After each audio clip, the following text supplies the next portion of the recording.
What's up, tribe? How you guys doing? This is going to be your review for the Real Housewives of Salt Lake City, Season 1, Episode 4. So, we are back at the 1920s party. Listen, Jen is lit. She showed up to the party lit. She pre-gamed by herself. I don't know. But she said she was 10 drinks down, honey, when she got there. Now, she immediately gets upset because she sees Meredith and Mary talking. Now, listen. You had a beef with Mary. You and Mary talked. Everybody thought y'all had made up. You still mad. She immediately asked to speak to Meredith by herself. So first she mad at Meredith because Meredith canceled the sleepover, okay? Meredith was like, but I'm spending time with my daughter. And Jim was like, so you're spending time with Whitney. Yeah, my damn daughter, like what is wrong with you? Or whatever the child name is. And I'm like, how you gonna be mad at this woman for wanting to spend time with her children? Like that don't even make no damn sense. She was like, the party's over at midnight and you're going to spend time with her? She was like, yeah, she's leaving tomorrow to go back to college. She'll be up at midnight. Like, she's not 5. You know what I mean? So she is really going off. She's yelling at her. And she was like, and what about you being friends with Mary? And Meredith was like, I thought you and Mary had worked all that out. Like, I thought y'all had squashed all of that. Girl, they was asking Heather, telling Heather, you need to go figure that. You need to go talk to your friend. Girl, Heather looked over there. Heather was like, nope. I know that look. I'm going to stay right over here. I'm good. So then, Whitney goes over there to try to talk to her. And Jen is yelling and she is loud. And she is calling Mary all kinds of grandfather, mother effers. And how you going to be friends with somebody that slept with her grandfather. And all kinds of stuff. And of course, Mary can hear her. So now Mary is sitting there feeling awkward as fuck. I would be feeling the same way. Like, I'd be sitting there like, I mean, I did marry my granddaddy, but you ain't got yelled across the restaurant. Like, that is rude. And I really, I really was feeling some kind of way. Now listen. Mary almost had me feeling sorry for her until later on in this episode. So then Jen is calling her husband and screaming at her husband for him to hurry up and come and get her. Girl, for all that screaming and hollering you did, child, you should call the Uber, okay? You should call the Uber because you were making an entire fool out of yourself. Like, you were making a whole fool out of yourself. Finally, they get her outside. She's still drinking the whole time. They finally get her outside. Heather walks her outside, and they get her home, child. And so, of course, the next day, everybody is talking about Jen and how much of a spectacle Jen made of herself, right? So we have Meredith and Lisa are out shopping. Meredith says she moved into her new house 2 months ago and she's still trying to, put the pieces, get the right pieces for the house. And she ends up letting Lisa know that her and her husband are separated. Meredith hadn't told Lisa.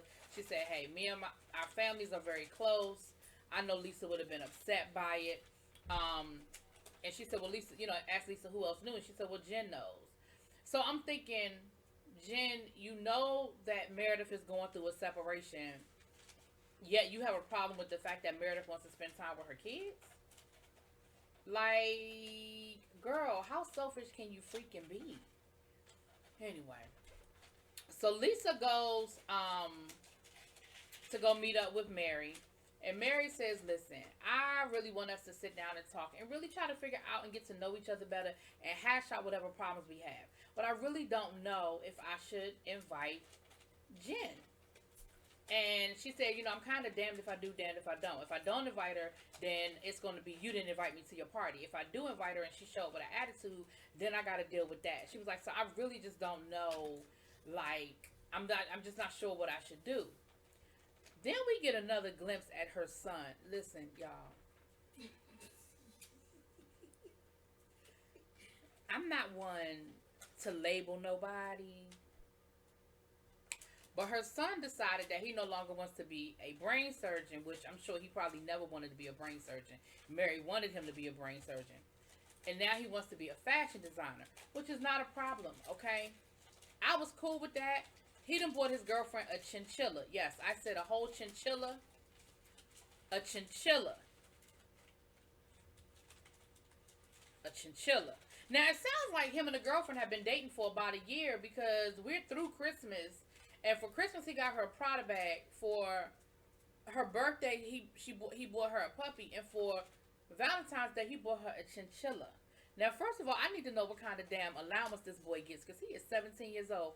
How do you have that much disposable income that you buying people chinchillas and Prada bags? That's first of all. Okay. Second of all, did y'all see how he walked up them steps? Stop. Stop. I'm just asking for a friend. I'm not gonna say nothing else. Y'all just leave it in them comments. Y'all let me know if y'all saw him walking up the steps. Anyway, so, but I just need to know what kind. I want his allowance because I feel like his allowance is probably more than I make in a year. He buying chinchillas, Prada bags, and puppies. Okay, and I'm sure it was probably a purebred and some more stuff. Anyway, child. Anyway, so Mary decides that she is gonna have a luncheon and it's gonna be Met Gala themed. Now, here's the thing, and Whitney said this later on in the episode. The Met Gala has a different theme every year. The Met Gala is an event, but I understand you want everybody to dress up. You want after 5 cocktail for a luncheon, okay? But that's your theme, Mary. Girl, do you? They talked about Whitney, you know, a little bit, and then they, you know, of course, they had to talk about the whole Jen situation. Now, listen. Mary was like, I really don't understand what her issue is with me. Well, her issue is that she's still mad that you said she smelled like a hospital, okay?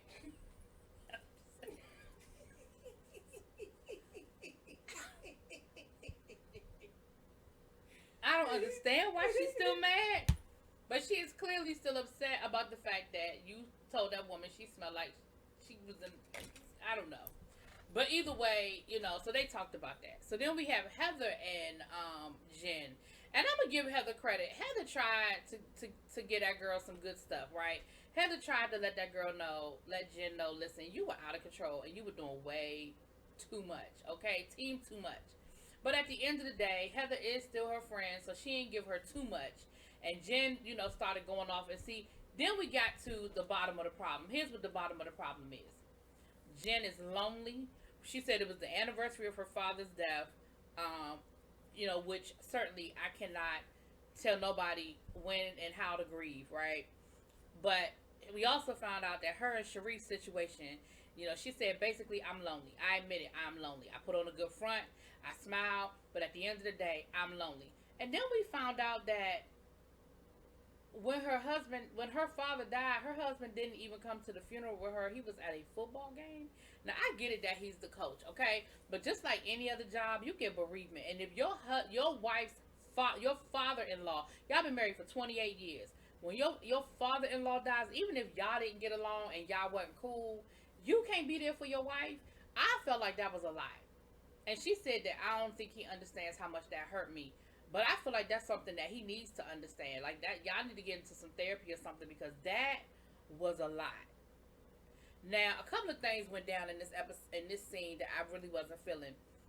Now, Heather, I gave you a pass the first time, and I kind of like you, Heather. But you got one more time to talk about how much you like black men. Because I feel like in that scene, you said, when y'all was eating that sushi, you said you like your men tall, black, and something else. Heather, you got one more time. Okay, I rewound it just to make sure because I don't want to put nothing on nobody. She said black. Well, she said black, tall, tall, and done. And then the other girl, the whole Hawaiian girl or Polynesian, yeah, she said black and dirty. Yeah, I'm be honest with you. That's the second time. You ain't got a third. I'm just telling you now, Heather. What black man she dating in Utah? I don't know. It's clearly black people in Utah though. Mary got a whole black husband and a black son. Her husband, Jen's husband is black. She got a black grandfather. Listen, I'm sorry. You see, I got my sidekick here with me, child. Okay. I'm not a sidekick. I am the main event. Oh, Jesus. Anyway, so, now, remember I told y'all I was kind of feeling sorry for Mary? Because I felt bad that she had to sit there while Jen yelling across the restaurant, calling her all kinds of grandfather MFers and all kinds of stuff. Until we got to her setting up for this event, okay? She's setting up for this event, and I'm sorry, before I go there, The second problem I had with this scene, Heather, if you really, really want a black man, you can't be making green bean casserole. Don't nobody eat that shit. Don't no black people eat green bean casserole. We don't. That's not what we do. So she's talking about something. She was making a green bean casserole for the kids for dinner. Now, if you want a black husband, you need to learn. No. She better make macaroni and cheese casserole. Right. The green bean casserole is not a way to his heart. Anyway, moving on. So Mary is getting ready for her event, and she is with her event planners, and she is talking to these people like they are the scum of the earth. Like they had the stuff upside down. She talking about something. Can y'all read? I mean, you have the names upside down, and they were looking at her like, girl. And she was like, I mean, it's not. I mean, it's just a little thing, but it's a big thing. And then she was like, I mean, I just want everything perfect. I mean, I get these event planners because they think they know so much, and then I just have to show them up and show them what I know. And I'm just like, girl. Now, she did have, like each lady had a place setting where they had a journal with their name embroidered on it. It was really nice. It was really beautiful. And then she got each one of them Louis Vuitton gifts. And I was just curious. I wanted to know what was in the damn Louis Vuitton, right? Oh, let me rewind for a second. Y'all, when Jen was going off, why Jen say she had spent $80,000 on Meredith's birthday party? First of all, that wasn't Meredith's birthday party. That was your birthday party that you just used Meredith as an excuse to throw. But you spent almost $100,000 on that party. Girl. Anyway, moving on. And then Jen was talking about something. She works hard. I still need to know, Jen, what do you do? What do you do? What do your W-2 say every year, Jen? That's what I need to know. Because you have not talked about your job yet. Not that I heard. Maybe I missed it. Y'all let me know if Jen talked about her job. Because I missed it.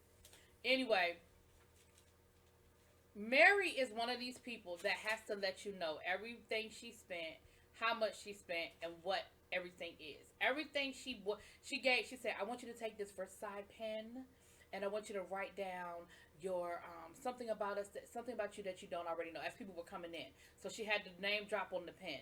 Then they were drinking Dom Perignon. She said, this is Dom Perignon 2003. There was a big heat wave that killed a lot of people, but it made for some really great wine. Girl, what? Then they were eating the caviar with truffles, and she was like, $8,000 a pound. Mm-hmm. Girl. And then, of course, she had the Louis Vuitton gifts, which ended up being earbuds, which, okay, that's cute and all, but I was just like, girl, people can see that the stuff is expensive. Like, you don't have to tell, like, when it's that expensive, people just know. You don't have to tell people how expensive something is. You don't have to tell people how much something costs, right? People just know. Can you stop walking in the background while I'm doing my video? It's okay if I open the fridge. Oh my gosh. Anyway, so they're talking about, there things about them that they don't know. And Mary said, hey, I don't trust very easily. I just don't, it's not something I do. I'm not a very trusting person. Now Meredith was there, and Meredith was like, I fully expect to get an apology from Jen. And I'm thinking to myself, girl, you ain't gonna get it. I don't know what make you think you about to get an apology from Jen. Jen don't think she did nothing wrong. And honey, Jen sashayed her ass up in that party like she had not just cussed all of them women out and called Mary all kinds of granddaddy, mother effers, and everything else she had done and acted a fool. If nothing else, you owe Whitney an apology for turning up at her damn party. You owed Mary an apology for what you said. You owed Meredith an apology for the way you acted. Like, hell, you just owed the whole damn party and a daggone apology. Girl, she walked up in there like her ass weighed a ton. She was the last one to show up, right? So, y'all, why Whitney said these men, she said they had beef eaters. If you don't know what beef eaters is, it's a type of gin. Y'all go, just Google it and see the men on the front of the beef eaters. That is what the men look like. They look like nutcrackers sitting out there as the valets. Girl, Mary be on some extra shit. I swear she do. So, they get to Jen And Jen starts telling them the story of her life. She starts talking about how her dad was an immigrant. He came over here with nothing. He had to work hard. He had to build him, himself up, and that's why she worked so hard. And how, as a kid, she was made fun of. She was picked on. Everybody thought she was black. She got stood up for homecoming. I was sitting there like, girl, what you talking about? You supposed to be talking about one thing about you that people don't know. You have told us your whole life story. And at no point in time did you say, hey, I know sometimes that makes me act a little crazy and I apologize for that. I'm still waiting for the apology. You still have not apologized or acknowledged what you did to these other people and how you acted a damn fool at the party. Girl, I'm like, what is wrong with Jen? She is so extra. Anyway, that's all I got. Y'all let me know what y'all think. Drop it in them comments. Peace. Bye, y'all.